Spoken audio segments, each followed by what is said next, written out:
Pak Andang, selain soal pembatasan haji hanya untuk warga di Arab Saudi dan juga ekspatriat yang tinggal di Arab Saudi, pemerintah Saudi juga punya persyaratan lain yaitu soal vaksinasi. Dengan vaksin yang sudah disetujui ada 4 jenisnya, Pfizer, AstraZeneca, Moderna, dan juga Johnson Johnson. Padahal kalau di Indonesia saat ini mayoritas adalah menggunakan vaksin Sinovac.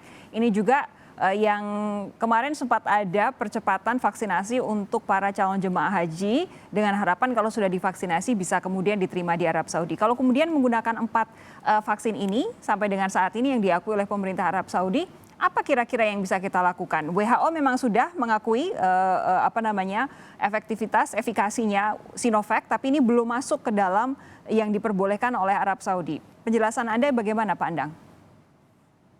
Ya, terkait vaksin yang sempat juga dibahas ya di beberapa waktu lalu, mungkin perlu digarisbawahi bahwa inti dari semua ini kan komunikasi dan koordinasi kelembagaan ya, terutama ini adalah kewenangan atau otoritas dari Kementerian Kesehatan di Arab Saudi. Sehingga sampai saat ini memang di Saudi baru mengakui ada 4. Yaitu Pfizer, kemudian Moderna, kemudian juga AstraZeneca dan Johnson Johnson. Beberapa hari yang lalu juga Sinovac, kemudian Sinopharm juga sudah diakui oleh WHO, namun pemerintah Arab Saudi belum memasukkan ke dalam list yang diakui oleh pemerintah Arab Saudi. Kami mencoba berkoordinasi dengan otoritas Kemenkes di Arab Saudi. Memang ada statement yang mengatakan beberapa hari ke depan list dari pemerintah Arab Saudi akan dikeluarkan. Namun yang paling penting ke depan bahwa kita memang perlu ada semacam koordinasi dan komunikasi yang intensif dalam konteks ini. Ya, supaya kita juga tahu harus berbuat apa begitu ya. Apakah nanti memang ada perubahan dari keputusan dari Arab Saudi atau kalau memang tidak ada perubahan, pemerintah kita tahu apa yang harus dilakukan untuk memastikan jika tahun depan dibuka kembali, kita bisa memberangkatkan calon jemaah haji begitu. Pak Budi, tapi kalau dari Ampuri sendiri, kira-kira apa yang harus kita persiapkan bersama-sama, baik dari penyelenggaranya maupun dari pemerintahnya untuk memastikan bahwa apabila tahun depan ibadah haji dibuka kembali oleh Arab Saudi, kita bisa mengirim calon jemaah haji. Baik, sekarang kan dulu kan itu man istata'a ilaihi sabila ya di dalam Al-Quran itu. Ibadah haji itu bagi siapa yang mampu. Nah sekarang ada persyaratan mampu yang baru, yaitu mampunya kita berangkat mulai dari bagaimana kita menjaga imun kita, yaitu bagaimana kita juga sudah melakukan vaksinasi. Nah ini makin ke depan ini akan menjadi tambahan syarat ini sebagai jemaah yang akan berangkat ke Arab Saudi baik umroh maupun haji. Saya pikir masalah vaksin itu menjadi syarat utama. Nah, bagaimana vaksinnya yang sudah kita lakukan, Sinovac yang sekarang sudah banyak dikasih kepada para jemaah. Saya pikir saya optimis Arab Saudi tidak tinggal diam.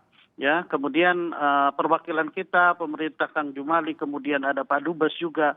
Saya tidak tinggal diam, akan selalu memberikan sugesti kepada Arab Saudi bahwa Sinovac itu aman. Sinovac itu adalah vaksin yang sebetulnya kalaupun ada kasus itu mungkin 1.000.001 ataupun 1.001 barangkali itu yang bisa meyakinkan. Saya yakin para pejabat insya Allah bisa meyakinkan itu ke pemerintah Arab Saudi. Nah kita sebagai penyelenggara dari dulu sudah siap Mbak. Nah cuma sekarang permasalahannya ketika kita melihat tahun ini itu bagaimana mungkin Pak Andang tahu ini yang ditawarkan fasilitas untuk Arafah dan Mina, masalah tenda itu harganya tinggi sekali, ya sampai 12 ribuan real lebih untuk satu orang. Itu kan harga yang begitu tinggi, ya karena memang yakin di sana akan yang biasanya mungkin satu tenda isinya 18 sampai 16 orang, harus ya sekarang mungkin bisa sangat dikurangi, mungkin hanya 7 orang gitu. Nah ini realistis yang harus kita bangun sekarang ini, terutama masalah fasilitas ya. Kalau kamar sudah pasti mungkin ya yang tadinya 4 jadi 2 atau maksimal 3 barangkali itu. Nah ini kita persiapkan dan kita akan sosialisasikan kepada masyarakat tentunya, terutama jemaah yang sudah melunasi. Pak Andang, kalau misalkan ini soal vaksinasi kita kesampingkan lebih dulu, kita masih menunggu nanti bagaimana perkembangan selanjutnya dari jenis-jenis vaksinasi yang diterima oleh Arab Saudi. Tapi begini, ini kan Indonesia itu kan penyumbang jemaah haji terbesar di Arab Saudi begitu ya, di dunia. Bagaimana apa yang saat ini dilakukan oleh pemerintah Indonesia diwakili oleh teman-teman yang ada di KJRI di sana supaya kita bisa kembali mendapatkan prioritas kuota apabila nanti semua persyaratan untuk haji tahun depan kita bisa penuhi? Ya tentu jemaah haji Indonesia dinilai oleh pemerintah Arab Saudi adalah paling baik ya secara pengorganisasian, kemudian juga jemaahnya, attitude-nya juga adalah dinilai paling baik. Nah, ke depan tentu seperti apa tadi yang disampaikan oleh Kang Budi, kita tetap optimis ya, terus menjalin kerjasama, menjalin koordinasi dengan otoritas di Arab Saudi. Nah, kepercayaan inilah yang harus kita tetap pupuk, tetap jaga dengan cara terus mendialogkan ya, kemudian pendekatan-pendekatan yang dalam konteks bilateral. Ya. Nah, sehingga ke depan kepercayaan itu tetap makin berkembang, makin tumbuh ya, karena Indonesia memang menjadi prioritas dalam aspek perhajian. Selain kuota terbanyak, juga memiliki penilaian yang sangat luar biasa. Begitupun di dalam hal umroh, kita nomor 2 sedunia ya, setelah Pakistan. Juga adalah hal yang merupakan potensi paling besar bagi pemerintah Arab Saudi. Dan kita sudah tahu pemerintah Arab Saudi senantiasa mendahulukan dan memprioritaskan Indonesia. Contoh tahun kemarin misalkan, tahun yang bulan-bulan yang lalu, di dalam persyaratan itu hanya sampai misalkan 50 tahun lebih.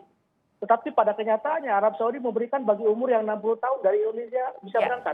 Ini sebuah apresiasi yang sangat luar biasa.